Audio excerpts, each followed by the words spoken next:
Olá, mais uma vez estamos juntos para o programa de número 17, Curiosidades Bíblicas e Histórias do Cristianismo. É um programa patrocinado pela Faculdade Teológica Sul-Americana, na cidade de Londrina, que está completando 28 anos de existência. São 28 anos fiéis àquele motto, aquele slogan que nós temos, preparando vidas para servir o reino de Deus. E nós agradecemos a você especialmente pela sua fidelidade, por nos acompanhar sempre.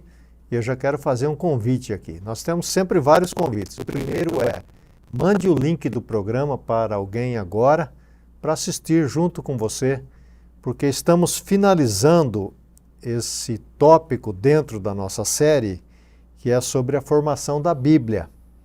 E este é o tópico número 8 dentro desta minissérie, vamos chamar assim, desta minissérie.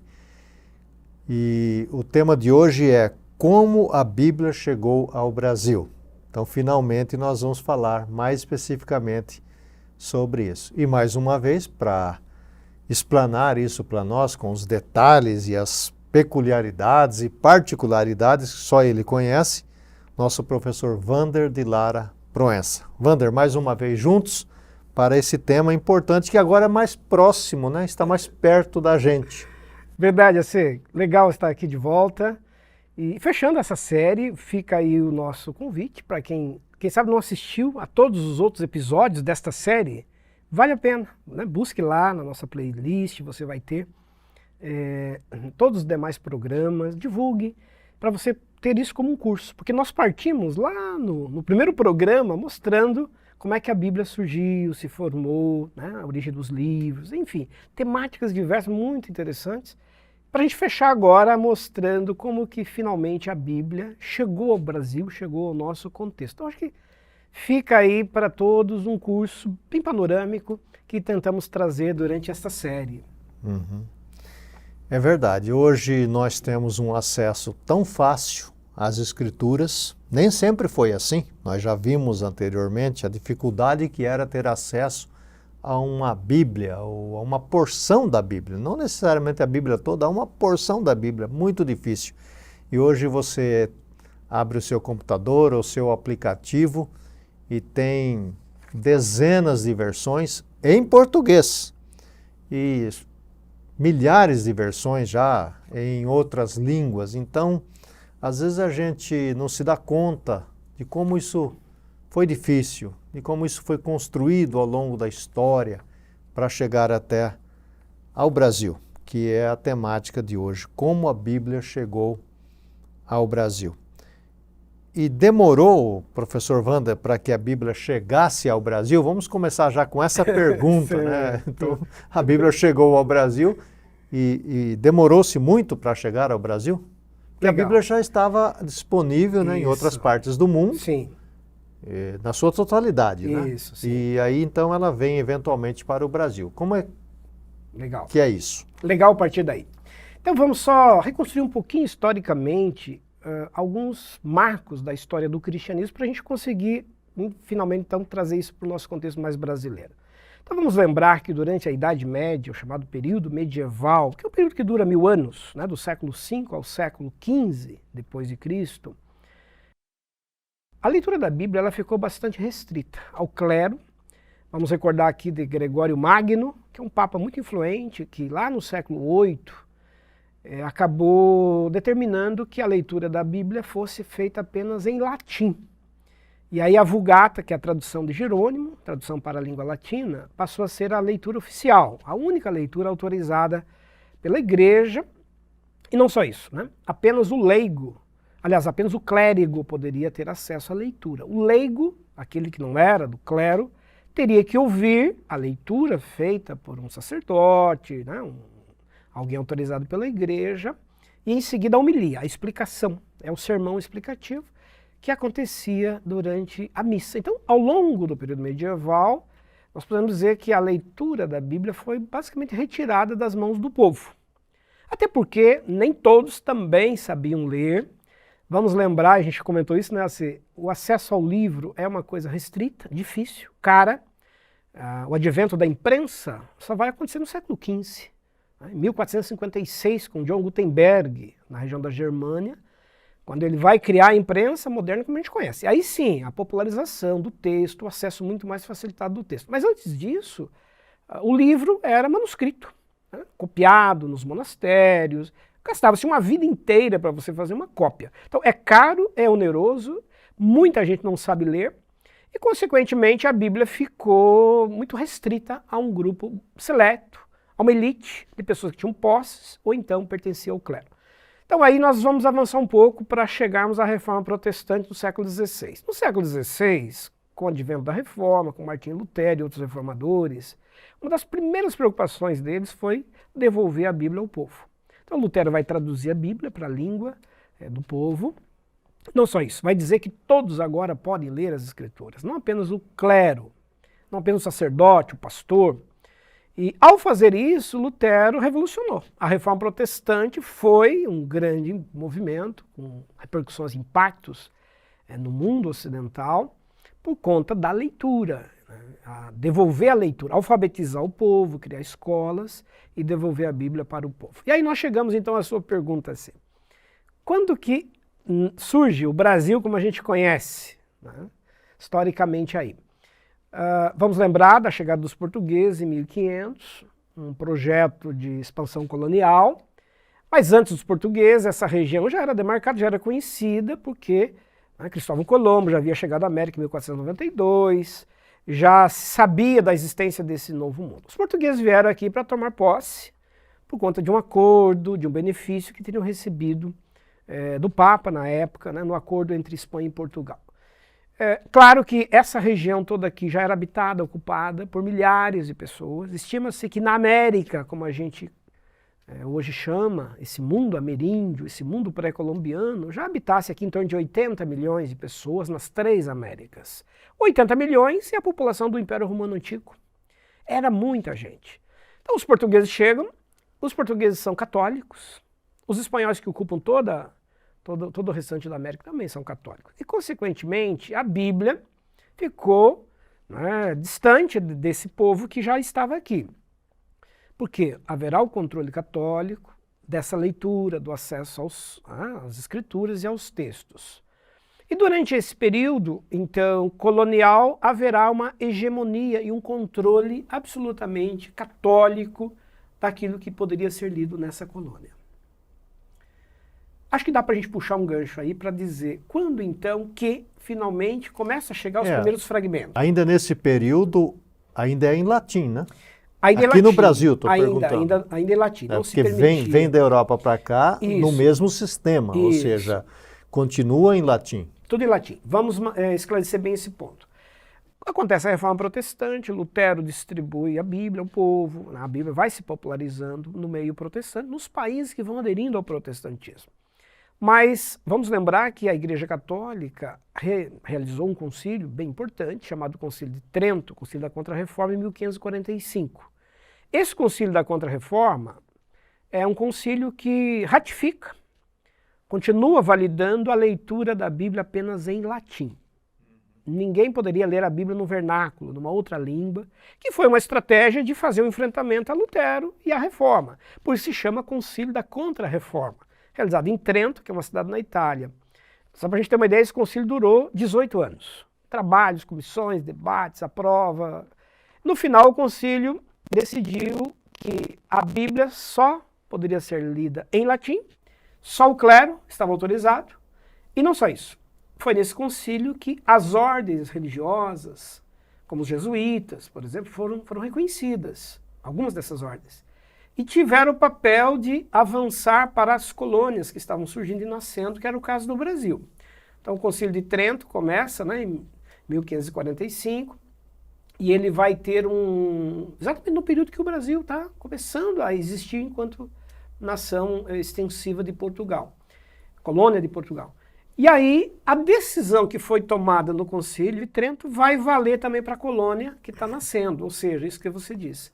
Só será permitida a leitura da Bíblia no Brasil... Que era uma extensão, né? Uma extensão na língua latina. Então, as ordens religiosas que vieram para cá, católicas, jesuítas, carmelitas, franciscanos e tantas outras ordens que vieram fazer catequese, tentar converter os povos que aqui estavam, mesmo as levas de portugueses que vieram para cá, as populações africanas que foram introduzidas.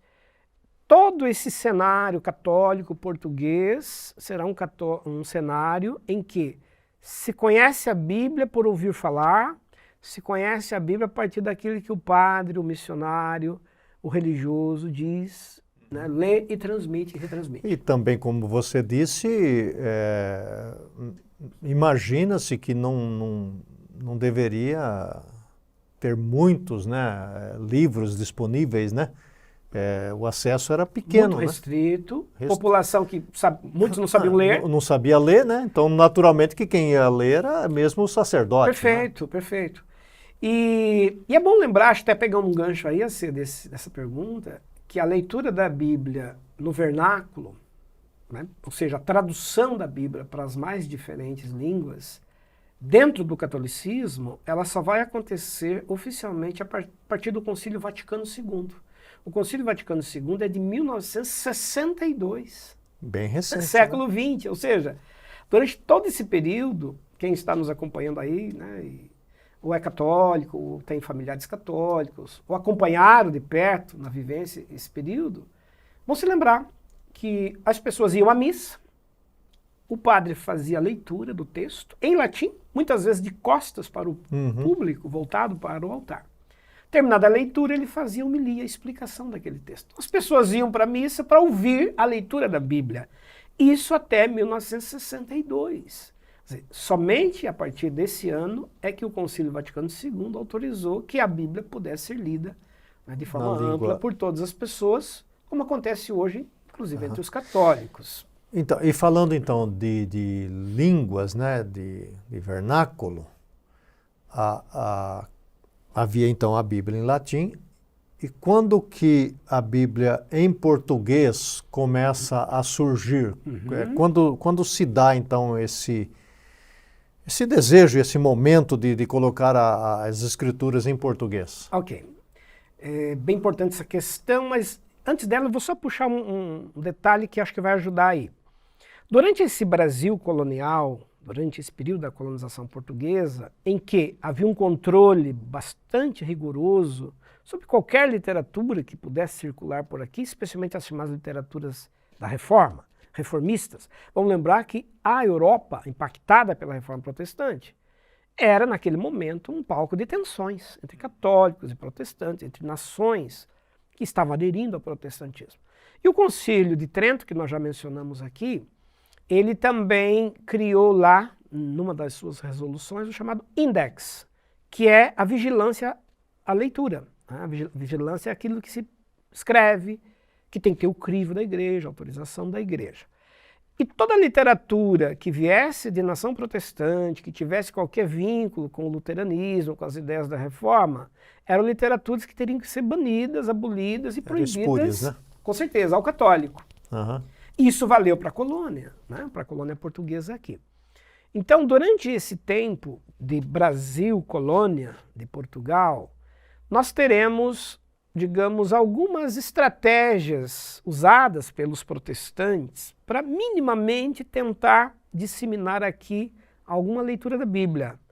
Literalmente numa guerra religiosa aí de ideias. A história relata que pequenos fragmentos da Bíblia teriam circulado na América Portuguesa por meio de doações, fragmentos, pequenos trechos de um evangelho, que vinham da Europa em navios, de forma clandestina, que eram doados como um presente para uma família que já residia aqui. Os chamados corsários, que eram aqueles que vinham para descobrir rotas comerciais. Vamos lembrar que o comércio ultramarino está em expansão nesse momento aí. E esses navios que vinham para cá muitas vezes traziam essas literaturas proibidas para um católico ler, mas que causava curiosidade, que fascinava. Então, uma família ou outra acabava tendo contato com essa literatura protestante, mas tinha um impedimento ainda da língua. Nós temos ainda o relato histórico de uma por exemplo, uma presença francesa no Rio de Janeiro, em 1555, com protestantes franceses, huguenotes, que vieram, que permaneceram nessa colônia ali por uns 5 ou 6 anos, no Rio de Janeiro. Vieram, inclusive, pastores, em 1557, trouxeram a Bíblia, leram a Bíblia, fizeram sermões, fizeram celebrações religiosas no Rio de Janeiro. Mas ainda a Bíblia é em francês. Os franceses do Rio de Janeiro utilizam a Bíblia ainda na sua língua. Nós vamos ter uma outra presença no século XVII com os holandeses no Nordeste, Maurício de Nassau, em Recife, Olinda e outros lugares do Nordeste que foram alcançados pelos holandeses, que eram protestantes, né, chamados reformados. Trouxeram também Bíblias, mas ainda na língua original deles. Né? Eles criaram igrejas, foram criadas 22 igrejas, estima-se que em torno de 40 pastores teriam vindo, né, fazer o trabalho com esses grupos que estavam aqui, a comércio, eram comerciantes, vieram para o cultivo do açúcar. É um projeto de extensão holandesa que durou em torno de 24 a 30 anos no Brasil. Então tem um período considerável aí. Mas ainda assim a Bíblia na língua original, não em português. Fala-se que os holandeses chegaram a começar a traduzir pequenos fragmentos para a língua tupi, tentando alcançar os povos nativos, os povos, né, mais originários aqui. Mas esse projeto holandês também desaparece, né? Ele se acaba. Então, o Brasil fica sob controle católico até o século XIX. Agora, o que vai acontecer com a tradução portuguesa nesse período? E aí chegamos bem à sua questão. No século XVII, vai surgir um personagem que é João Ferreira de Almeida, um personagem que aparece inclusive nas Bíblias hoje. Qualquer evangélico, qualquer protestante que tem lá uma Bíblia, vai abrir ali na primeira página já lá, tradução de João Ferreira de Almeida. Seja a revista corrigida, atualizada, não importa, Bíblia de estudo. E a gente às vezes não sabe quem foi esse personagem e a importância que ele teve na história. Então, o João Ferreira de Almeida, vale recontar rapidamente aqui a história dele. Ele vem de uma família católica, ele nasceu em Portugal, ficou órfão muito cedo. Aos 5, 6 anos de idade já fica órfão, sem o pai, sem a mãe. Vai ser criado por um tio que era religioso, que conhecia bastante as línguas originais, grego, hebraico, conhecia muito bem o latim, porque era um tio que havia estudado, se preparado para ser um sacerdote, estava engajado em algumas causas religiosas do catolicismo. Então, o João Ferreira de Almeida ele já foi educado por esse tio, já foi praticamente alfabetizado por esse tio, aprendendo latim. Quer dizer, além da língua portuguesa, o latim, o grego, o hebraico e o aramaico.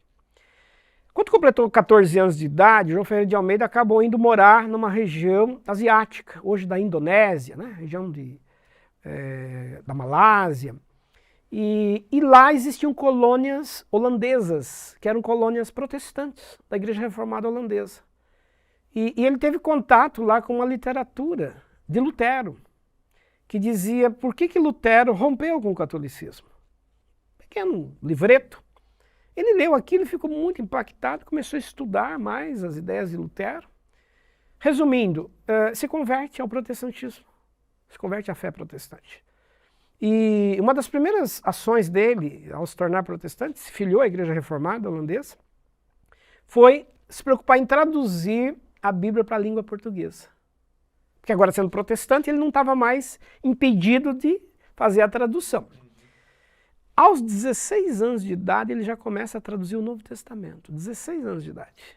Com base no latim e nas línguas originais.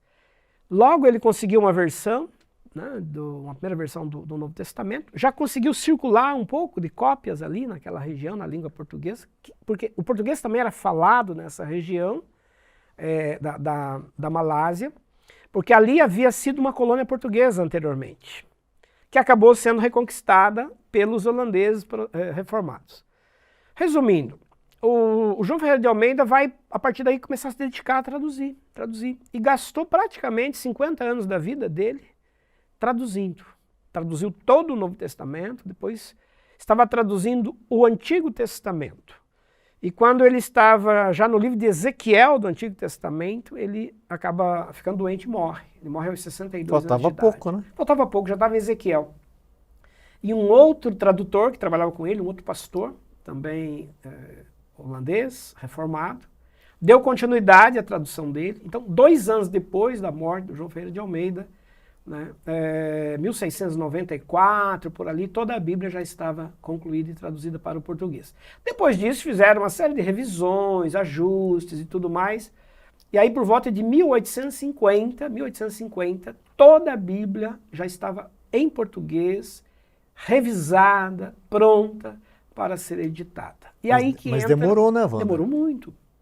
Foram aí em torno de, estima-se, em torno de 150 anos para que toda a Bíblia, como a gente conhece hoje na língua portuguesa, ficasse concluída e finalizada.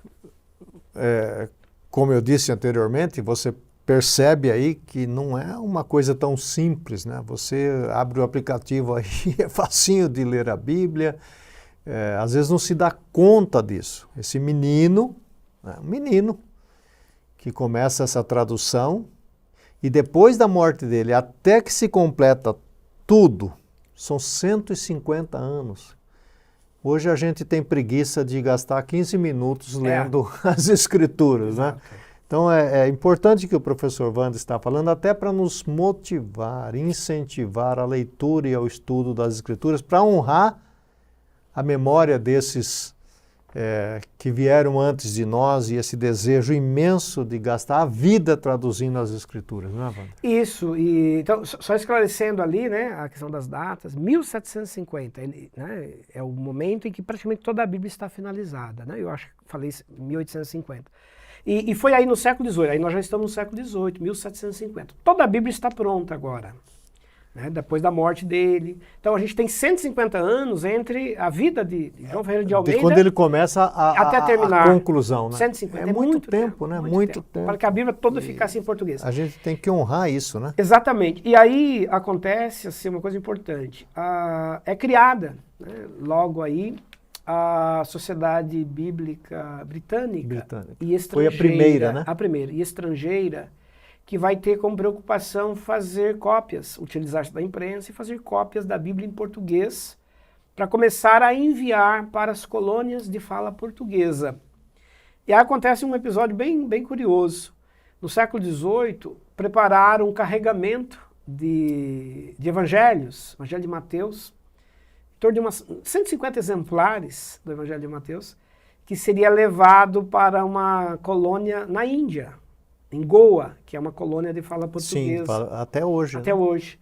Então prepararam 150 exemplares, embarcaram num navio que estava indo fazer um transporte mercantil. Mas durante a travessia, o navio veio a naufrágio e atracou no Brasil. Então, esses 150 exemplares do Evangelho de Mateus acabaram ficando aqui no Brasil, lá no porto, lá. Ninguém sabia direito o que era aquilo, foram ver, eram caixas com 150 exemplares do Evangelho de Mateus. Acabaram doando de presente ali, é uma curiosidade, dou para um, cada um levou para casa e tudo mais. Então, é o primeiro, digamos, primeiro contato que o Brasil católico ainda, estamos falando aí de século XVIII, vai ter com Bíblias em língua portuguesa por uma questão fortuita, uma circunstância. Que ano que isso se deu, Wander? Isso por volta de meados, logo depois, a segunda metade do século XVIII. Estou falando aí de 1758, meados do século XVIII. Os missionários nem estão longe ainda. Um século depois, né? Um século depois. Quer dizer, a Bíblia chega antes dos missionários. Chega né? antes. Então nós vamos ter um dado bem curioso. A Bíblia chegou antes ao Brasil em língua portuguesa de forma casuística, circunstancial, por um naufrágio. Quer dizer, um fragmento da Bíblia, né? Estamos falando do Evangelho de Mateus. Sim, lógico. Nesse sentido. Então, resumindo, nós vamos ter desde o surgimento do Brasil português, vamos dizer assim, de 1500, Brasil, colônia portuguesa, até início do século XIX, um grande ato temporal, um grande período histórico, em que a Bíblia ela é desconhecida, né? Quando conhecida apenas em pequenas homilias e explicações, a partir do latim, no ambiente católico, e casuisticamente esse carregamento de evangelhos que acabou ficando por E aqui. eventualmente então a Bíblia como um todo começa a ser produzida na Inglaterra, pela Sociedade Britânica. Isso. É ela que vai ter a tarefa primeira de preparar as traduções, no caso em língua portuguesa, e começar a enviar para as colônias. Não há ainda uma reprodução completa de todos os livros, porque isso é muito caro, é oneroso. Então, normalmente se começa com evangelhos, então faz uma produção em série de evangelhos, como foi o caso que citamos agora. Depois, Novo Testamento, e finalmente, em 1819, a Bíblia completa em língua portuguesa. 1819, já é século XIX, quando toda a Bíblia já está num único, digamos, um único exemplar para acesso na língua portuguesa. Não é muito tempo, né, Wanda? Não é. 200 é anos, né? Muito recente. 200 anos só, século né? XIX, 200 anos. De história. E que fascinante, né? Muito. Esses detalhes e nos leva de novo a uma compreensão, né? De valorização, de honrar esse trabalho todo e como nós podemos fazer isso, né? Lendo as Escrituras, distribuindo as Escrituras. Falando em distribuir as Escrituras, Wander, porque eu sou de um tempo, né, você é um pouco mais novo que eu, que as igrejas, a gente mesmo dava uma Bíblia de presente, né? Aliás, ontem eu vi um vídeo muito bonito, o avô dando uma Bíblia de presente para o neto. E ela embrulhada, né, no papel de presente, e quando o neto abre, e ele abre e vê que é uma Bíblia, ele fica numa felicidade, dá um abraço no avô dele. Nós tínhamos esse costume, né, de distribuir as Escrituras, os Novos Testamentos, os Gedeões fazem isso ainda. Os fazem até hoje. Esse trabalho dessas pessoas chamada colportores, você precisa primeiro explicar o que é essa palavra, porque não está no vocabulário mais das igrejas, né? Isso. E o que faziam essas pessoas? Ah, legal, muito interessante. Porque as Bíblias estão chegando, né? Exato, muito interessante esse capítulo da história da igreja no Brasil. E aí assim, a gente volta, né, um pouquinho no tempo para chegar ao início do século XIX. Quando falamos do século XIX, nós estamos falando ali do início de 1800. Então vamos recordar um pouquinho da história. Em 1808, a família real portuguesa deixa Portugal, por conta de conflitos políticos e ameaças de invasões lá, do comandante francês, Napoleão Bonaparte e tudo mais. Essa coroa portuguesa vem para o Brasil, escoltada, apoiada pela marinha inglesa.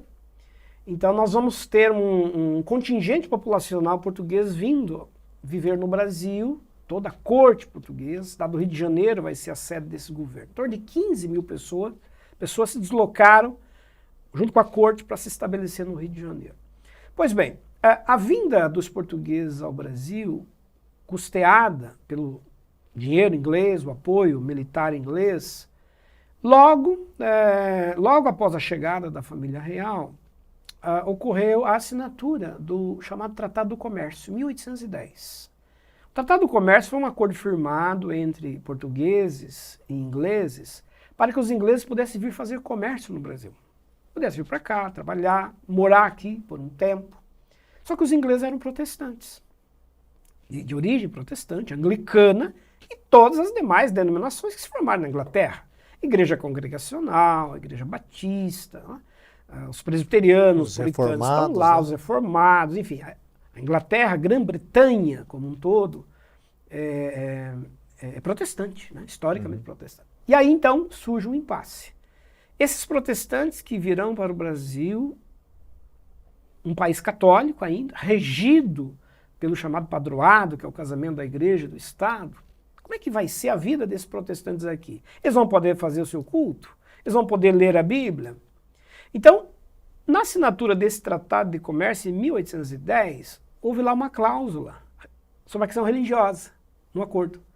E essa cláusula prescrevia que os protestantes ingleses que viessem ao Brasil teriam liberdade para fazer o seu culto, para poderem ler aqui a Bíblia, de acordo com o seu rito.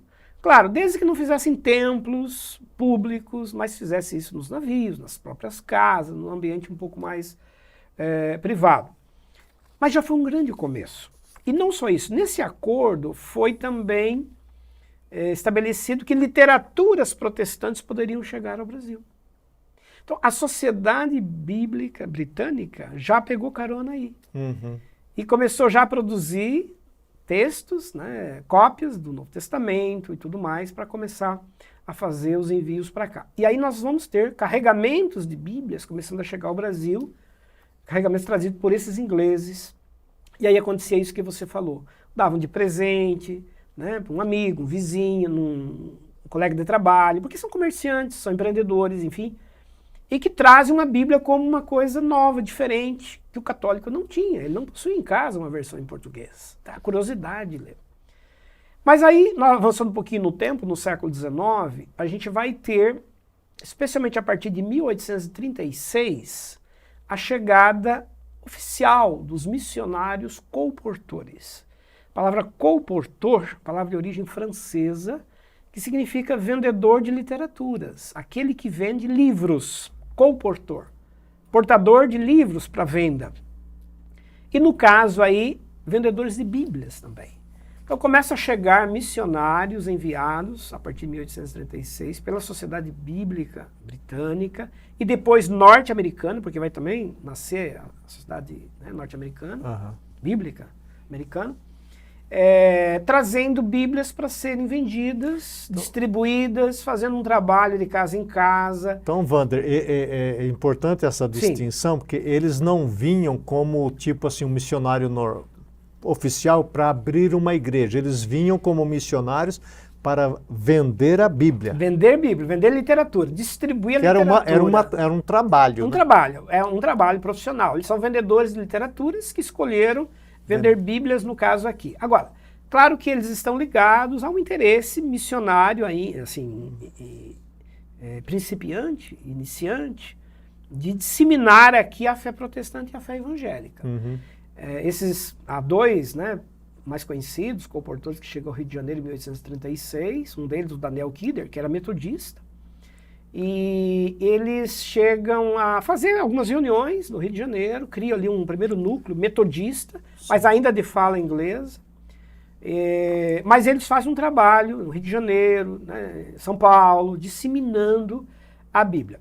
E aí a gente tem, digamos aí, a inauguração dessa forma protestante de tentar disseminar aqui um trabalho conversionista.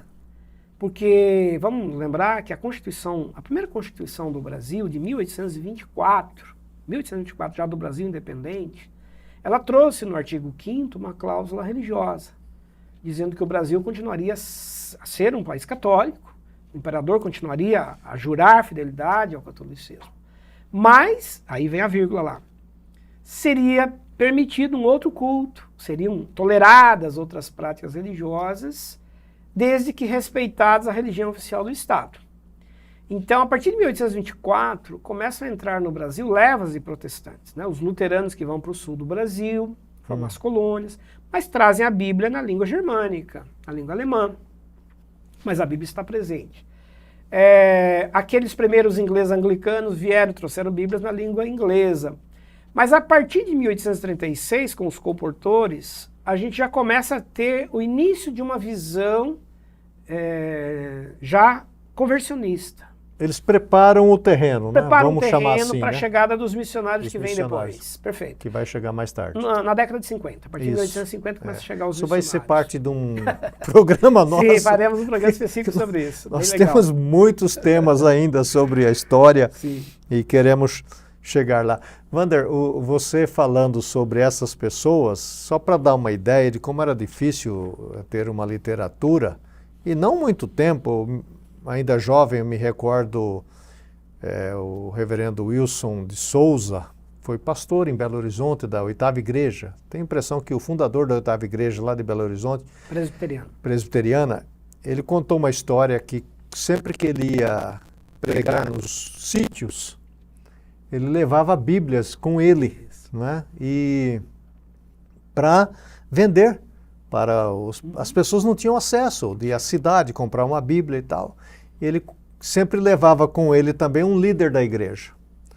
E numa certa ocasião ele foi num desses sítios lá em Minas Gerais e a mulher lá do lugar perguntou se ele tinha uma Bíblia para vender. Ele disse que tinha. E ela perguntou o preço, ele disse o preço e ela disse que não tinha dinheiro para comprar a Bíblia. E o reverendo Wilson era um homem muito prático. Ele olhou assim no quintal da mulher e falou, essa galinha aí de quem é? Ela disse, a galinha é nossa. Ele falou, vou levar. E a mulher só tinha aquela galinha. E ele pegou a galinha, colocou no carro, no Fusquinha lá, acho que era um Fusca, e deu a Bíblia para a mulher e levou a Bíblia embora. Lá na frente, o líder ficou injuriado com ele. Ficou bravo, mas reverendo, o senhor levou a galinha da irmã, ela só tinha aquela galinha. Ele disse, levei a galinha, porque todas as vezes que ela pegar essa Bíblia, ela vai dizer o seguinte, isso aqui me custou uma galinha.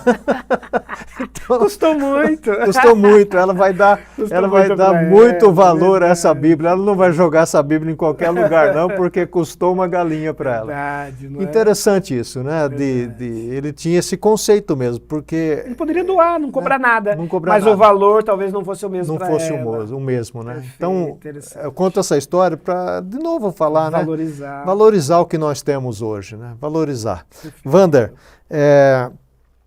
essa Bíblia chega ao Brasil, você já explanou para nós, é um Brasil católico. Perfeito. Os católicos não têm acesso à literatura bíblica porque está em latim. Perfeito. Chega então essa literatura em português.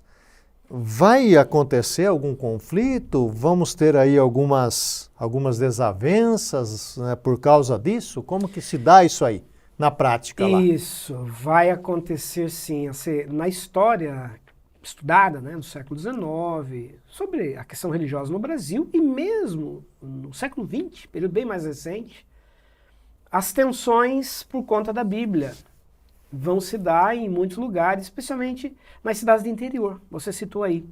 Então, a chegada da Bíblia, e aí disseminada, espalhada, não só nos centros urbanos, mas especialmente no mundo rural, porque o Brasil é estritamente rural nesse momento, as grandes fazendas, né, os ciclos econômicos do Brasil, enfim, e a Bíblia vai chegando nesse interior, e ali existe a figura religiosa do sacerdote, né, do padre local, que controla muito essa região, que tem uma influência política e tudo mais. Então, há relatos da história do cristianismo no Brasil que mostram tensões, porque o católico, evidentemente, ficava curioso, queria ler aquela Bíblia. O que tem, puxa, em português, eu posso ler? Eu também tenho curiosidade. A leitura fascina, a leitura, ela seduz, né?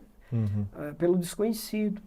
Mas aí vinha a ordenança católica, oficial, do padre e tudo mais, não permitindo.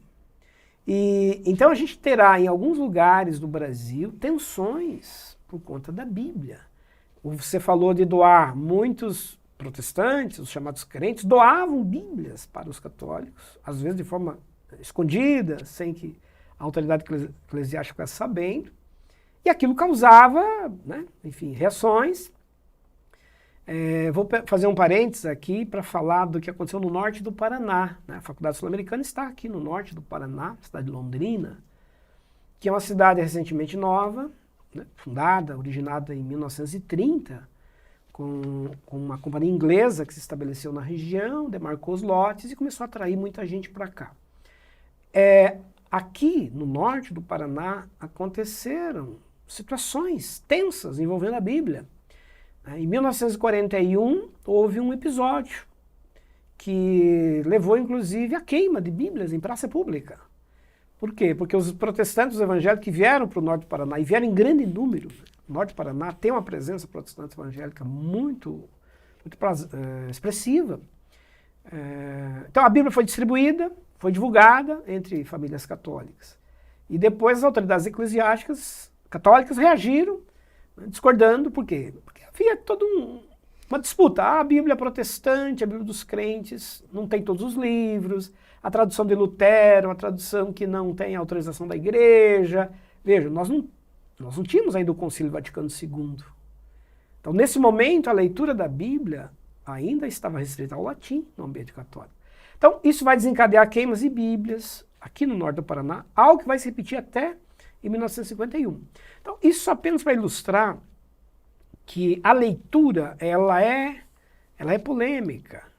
A leitura de um texto, ou um livro por si, ele carrega, né, no seu contato, naquilo que ele, né, divulga, possibilidades de tensões e comportamentos muito diferentes. E isso vai acontecer no Brasil. Até porque o católico, ao começar a ler as escrituras, ele também vai lá perguntar, né? Queria saber isso, por que isso, por que nós fazemos assim, por que nós escrevemos desse jeito, por que os evangélicos fazem daquele jeito e nós desse.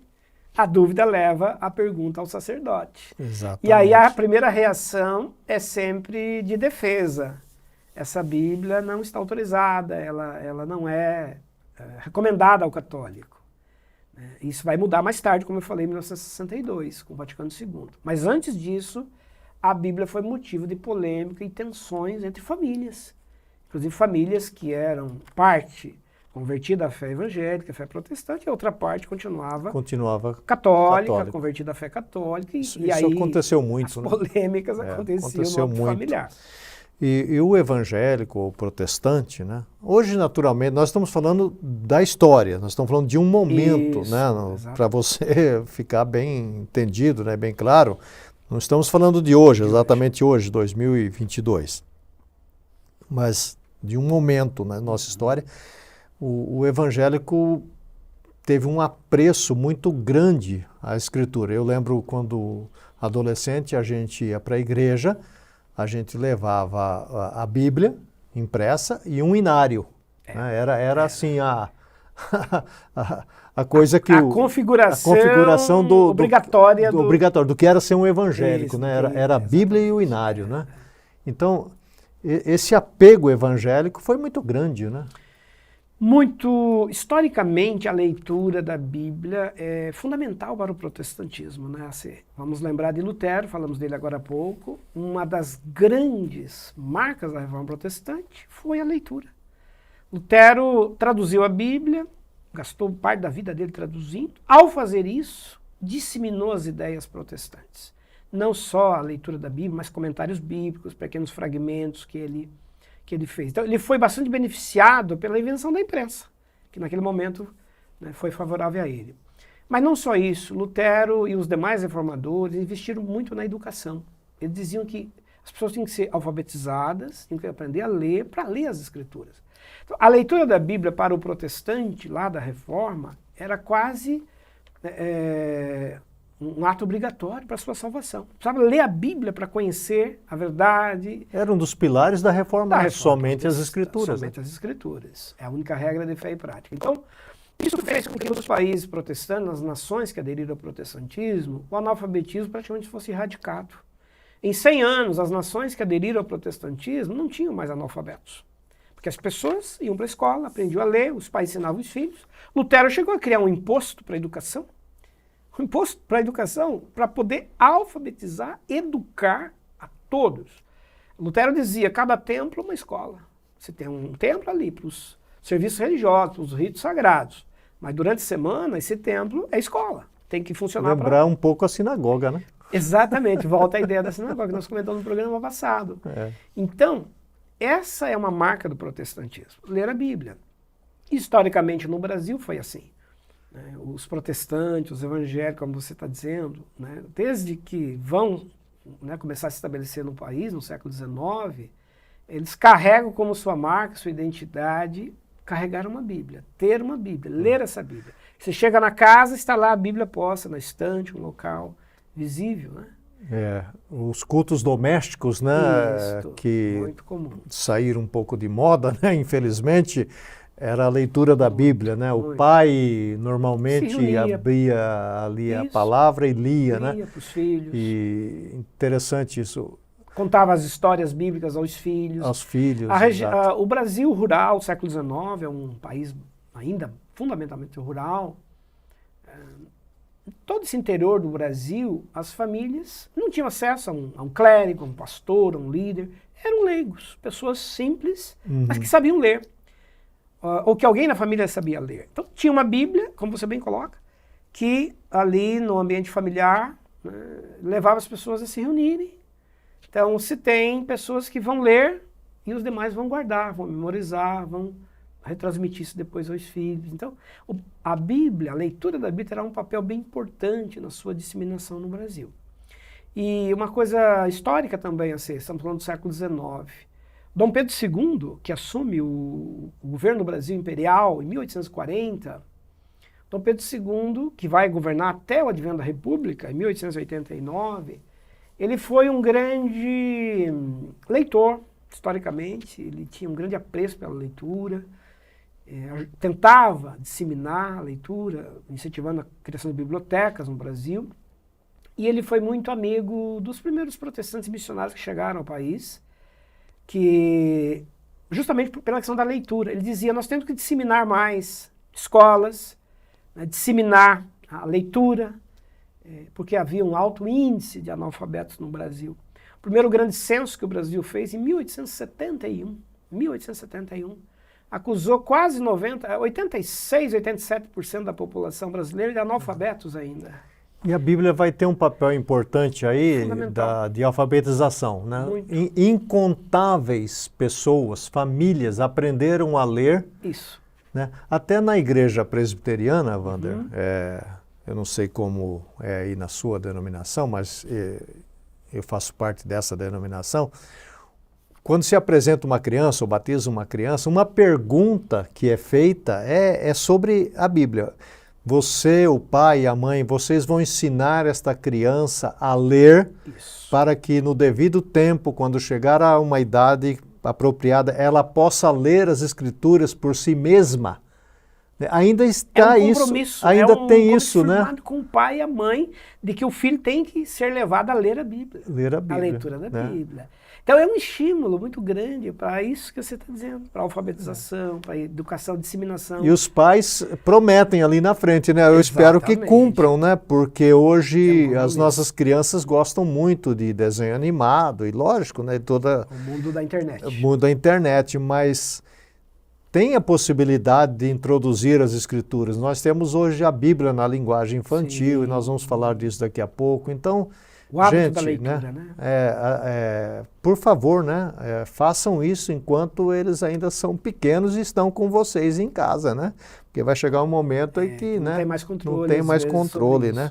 E falamos então dos protestantes evangélicos e como se dá no mundo romano, mundo católico romano, a leitura da Bíblia. Também hoje eu acredito que já é uma outra configuração. Bem importante essa questão. Então, nós mencionamos há pouco, em 1962, o Concílio Vaticano II, que é um concílio que marca mudanças bem importantes e profundas no catolicismo. Esse concílio vai, dentre as suas decisões importantes, possibilitar a tradução da Bíblia para a língua do povo, para o vernáculo. Qualquer católico, qualquer pessoa pertencente ao catolicismo poderá agora ter uma Bíblia, ler a Bíblia, interpretá-la, e aí começa a disseminação da Bíblia entre os católicos no Brasil.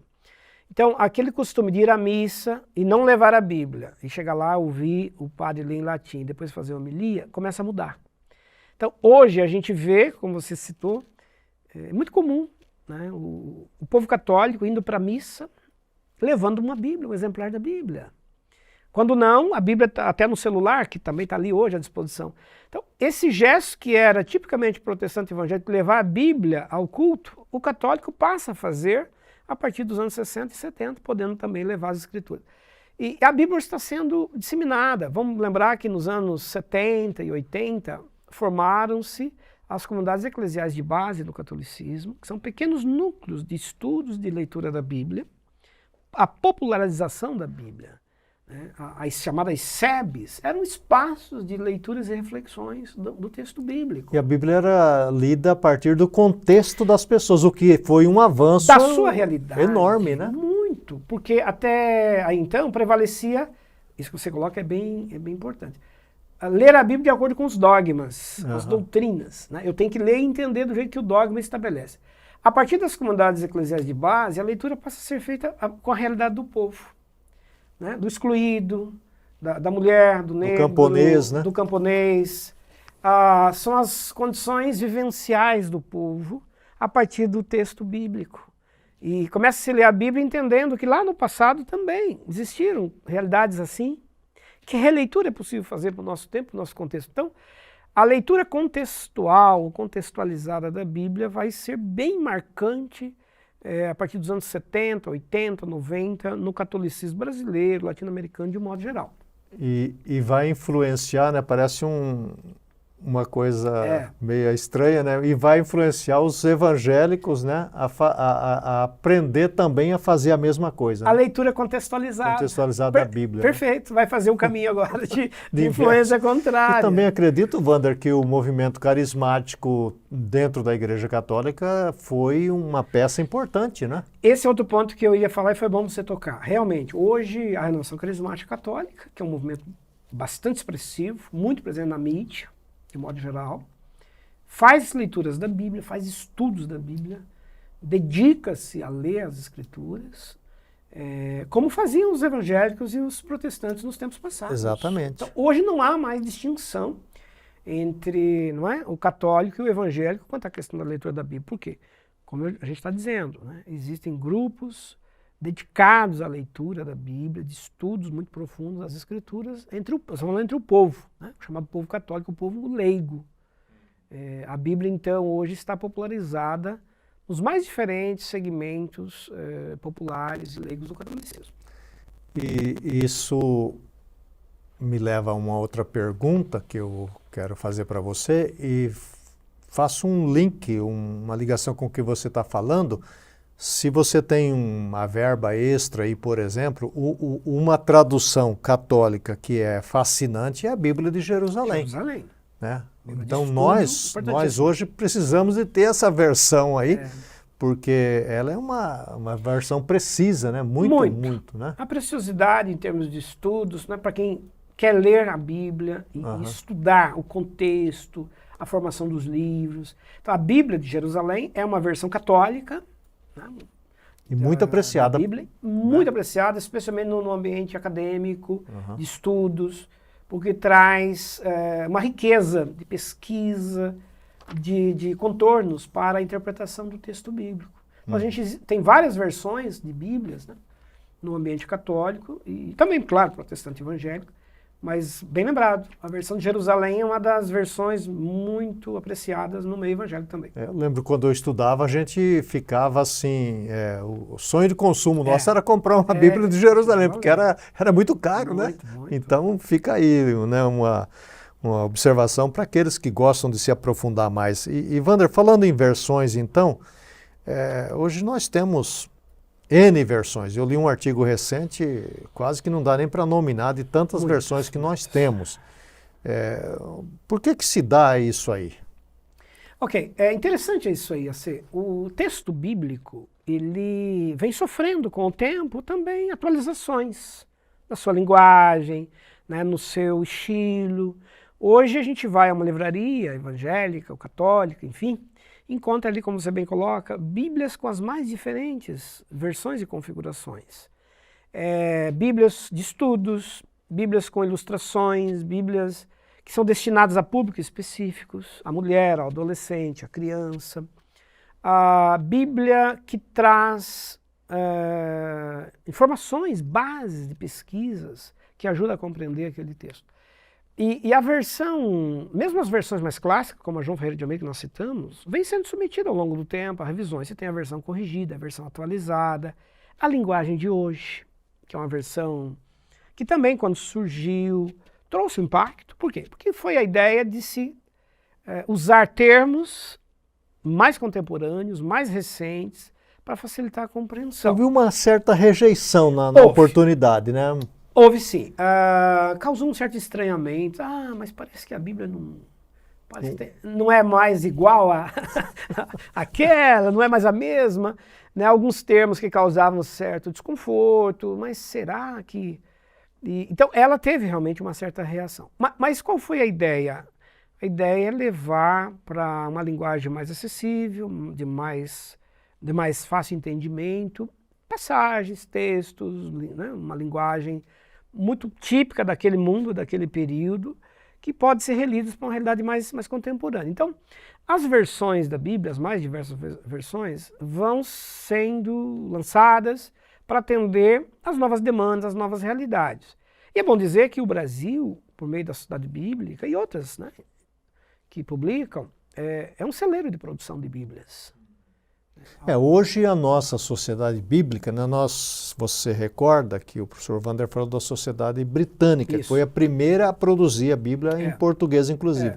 Mas hoje a sociedade bíblica do Brasil é maior do que a sociedade britânica. Na verdade, a sociedade bíblica do Brasil é a maior do mundo. Do mundo. A maior produção de Bíblia está aqui no Brasil. Está no Brasil. Criada em 1948, a Sociedade Bíblica Brasileira, do Brasil, né? Ela é hoje um potencial de envios de Bíblias para as mais diferentes línguas. Ela imprime Bíblias em diversas línguas e exporta essas Bíblias, né? Exatamente. É daqui que sai hoje para o mundo. O Brasil, veja, é interessante a história, né? O Brasil já foi o lugar para onde tentaram mandar os primeiros fragmentos da Bíblia para cá. Hoje o Brasil está mandando daqui para o mundo. Para o mundo inteiro. Bíblias. Então esse é o motivo de louvar a Deus, né? Porque a nossa pátria aí está contribuindo com essa produção bíblica. E queria fazer uma observação, Wander. Às vezes as pessoas podem dizer assim, mas eu não tenho acesso a tanta literatura e tal. Mas veja, hoje com tantas versões, no seu aplicativo, por exemplo, você pode ter ali 10, 15 versões da Bíblia. Então eu sempre incentivo o seguinte, você, por exemplo, vai ler o Salmo 23. Leia em 4, 5 versões, que só esta leitura já traz uma riqueza enorme de entendimento. Porque um vai usar um verbo, outro vai usar de outra forma e tal, e você já começa a compreender. Mesmo a Bíblia na linguagem de hoje, eu diria assim, leia por último, né? Exato. Porque ela vai simplificar, né? Você vai complementar uma palavra ou outra, um termo ou outro, para ajudar a entender. Ajudar a entender. Esse é o objetivo. Porque é um longo período histórico que nós temos, né? Assim, os textos originários, os textos originais, eles foram produzidos numa época muito distante da nossa, em que a linguagem, a realidade era, claro, muito diferente do que nós vemos hoje. Então, o próprio texto vai sofrendo atualizações na sua forma de chegar ao público, mas com o devido cuidado de se manter o sentido original. Que é aos originais. Aos originais. Então, esse é um detalhe muito observado na crítica, né, nas análises que se faz aos textos originais, aos textos traduzidos, para se manter a fidelidade da narrativa.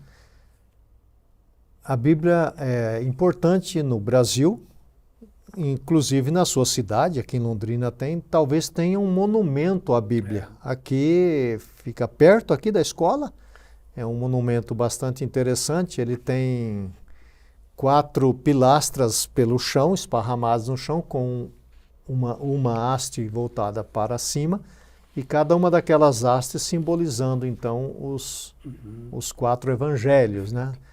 E tem um dia que se comemora, não é, Wander? O dia da Bíblia. O segundo domingo de dezembro é a data oficial, o dia oficial, chamado Dia da Bíblia. Interessante que, historicamente, surgiu no século XVI, 1549, na Inglaterra, né, ou a Grã-Bretanha. Né, então antiga, é antigo isso, né? Muito antigo. Já para se valorizar a importância da Bíblia para o protestantismo, para a reforma protestante, nasce, né, essa preocupação em celebrar o Dia da Bíblia. O advento da Sociedade Bíblica no Brasil, de 1948, potencializou ainda mais a divulgação do Dia da Bíblia. E recentemente no Brasil, em 2001, uma lei instituiu oficialmente no calendário das comemorações do Brasil o Dia da Bíblia. Então, hoje, no calendário oficial do Brasil, segundo domingo de dezembro é o Dia da Bíblia. É uma forma de você lembrar a importância desse livro, né, enfim, na história, né, a história do Brasil, na história do povo que vem formar essa verdade. Aqui, né? E, Wander, nós estamos numa faculdade de teologia, né, tem institutos de teologia, institutos bíblicos, seminários de teologia, seminários bíblicos.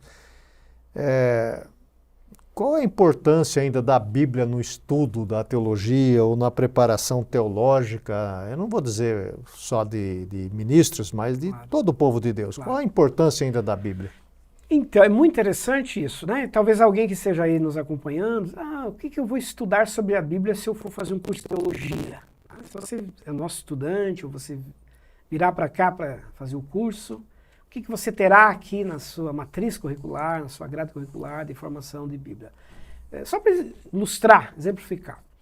O estudante no curso de teologia, ele vai ter contato com as línguas originais, né, o grego, o hebraico, para ter uma noção desses escritos. Hoje com muitos recursos, com léxicos, né, comentários, enfim. Mas ele vai ter um contato com as línguas originais que deram origem ao texto bíblico. Ele vai ter contato com disciplinas como hermenêutica, que ajuda a interpretar corretamente o texto à luz do seu contexto, o que significava naquele momento, né, fazendo uma análise semântica de palavras, fazendo uma análise, né, crítica, histórica de quando surgiu aquela literatura, enfim. Vai ter e terá disciplinas chamadas de, por exemplo, Introdução ao Antigo Testamento, Introdução ao Novo Testamento. São disciplinas que vão trazer todo o aparato histórico, contextual, um pouco do que a gente faz aqui no programa, para que a gente consiga ver como que aquele texto dialogou com o seu tempo, com o seu contexto, com a sua época. Por que que o autor usou aquela história? Por que que ele está tratando daquele assunto? O que que isso tem a ver com aquela realidade? Então, estudar a Bíblia, né, num curso de teologia, ela é presente, claro, ao longo de todo o curso, mas existem disciplinas específicas para que o estudante aprofunde o seu conhecimento. Sem falar na teologia bíblica, que é outra disciplina. Outra disciplina. A partir, então, dos grandes temas que estão no texto bíblico, né, uma reconstrução da teologia que está subjacente ao texto. Então, é riquíssimo, é fascinante, claro que durante o curso a gente vai ter toda uma visão, né, uma visão bem panorâmica e geral, mas nós também temos pós-graduações já na faculdade na área de Bíblia. Inclusive, né, está aí ofertada uma está turma começando, nova. inclusive, está começando agora, uma turma né? nova. Uma turma nova. Ainda dá tempo, se alguém tiver interesse. Uma especialização, uma pós-graduação em Bíblia, né, para se aprofundar isso que nós estamos relatando aqui. E Wander, você fez parte disso, porque você era o coordenador. Também, durante o curso, a aluna nossa, o aluno, ele lê os livros da Bíblia para que, ao término do curso, ele e ela tenham lido a Bíblia toda, né?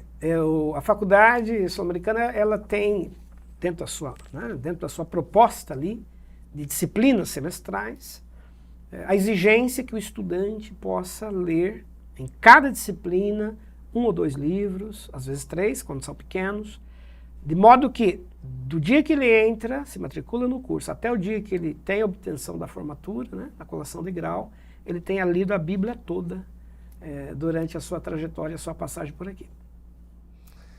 Como você vê, a Bíblia é importante para nós como escola de teologia. E não deve ser de outra forma. Eu quero trazer, então, à luz do que nós ouvimos neste encontro, alguns desafios para você. Se você não está tendo, né, o hábito, o costume de ler a Bíblia, volte a fazer isso.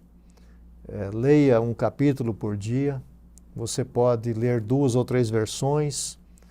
Você pode, quem sabe, fazer isso por meio de um devocionário que tenha estudo da Bíblia e que tenha alguma explicação. Se você é pastor, pastora, não pregue no domingo sem ter estudado a Bíblia com profundidade, porque o povo vai na igreja para ser alimentado e você tem essa função, que é um privilégio estudar a Bíblia para poder transmitir. Distribua Bíblias, continue fazendo isso. Compre Bíblias, dê de presente, a pessoa uma hora vai ler. Nós temos inúmeros testemunhos de pessoas que encontraram o sentido da vida lendo as Escrituras. E aproveito então, aquilo que o professor Wander já fez o convite para reforçar. Venha estudar conosco, nós amamos a Bíblia, então venha fazer uma pós em Bíblia, uma pós em História, uma pós em liderança, uma pós em ministério pastoral, ou mesmo o nosso curso de bacharel em teologia. Nós temos hoje mais de 1.700 estudantes estudando conosco. E não vou ser pastor, mas hoje o curso de teologia é para todo o povo de Deus. Nós já vencemos essa etapa aí que a teologia é só para um grupo, né? Como foi falado hoje, né? Só o sacerdote lia a Bíblia. Não, hoje todo o povo de Deus tem que ler a Bíblia. Então venha estudar conosco, será uma alegria ter você. Wander, mais uma vez foi muito instrutivo e fascinante fazer essa peregrinação desde o primeiro programa sobre a formação da Bíblia, que foi o número 1 dentro da série, e hoje o 8º, e terminar então com a Bíblia aqui na nossa pátria. Muito obrigado. Muito interessante. Obrigado a você, assim, foi realmente gratificante fazer essa série. E queria, ao encerrar essa série, né, a gente vai continuar depois com o programa, fazendo outras temáticas, mas essa série sobre a Bíblia em especial, deixar você aí o incentivo. Se você não viu os programas anteriores, nós tentamos reconstruir aqui, né, momentos importantes, desde os primeiros livros que deram origem à Bíblia, os textos que inclusive não foram canonizados, e aí avançamos para a história, né, de Israel e finalmente chegamos ao Brasil. Fica aí o desafio a você que ainda não viu os programas anteriores, acesse lá, estão disponíveis aí, né, no YouTube, no nosso canal.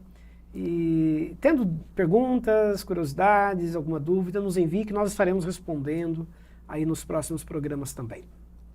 Tenho a impressão que se você quer ver a série só da Bíblia, me parece que é o programa de número 10, mas se você voltar aí, você vai ver lá quando é que nós começamos. Muito obrigado mais uma vez pela sua preciosa atenção. Nós também estamos no estúdio aqui com o Matheus, que está retornando hoje depois de ter apanhado aí apanhado de várias formas, né?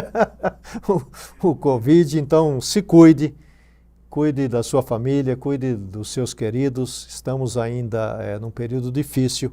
Então, que Deus abençoe a sua vida, a sua família e o seu ministério. E nos vemos, então, num próximo programa.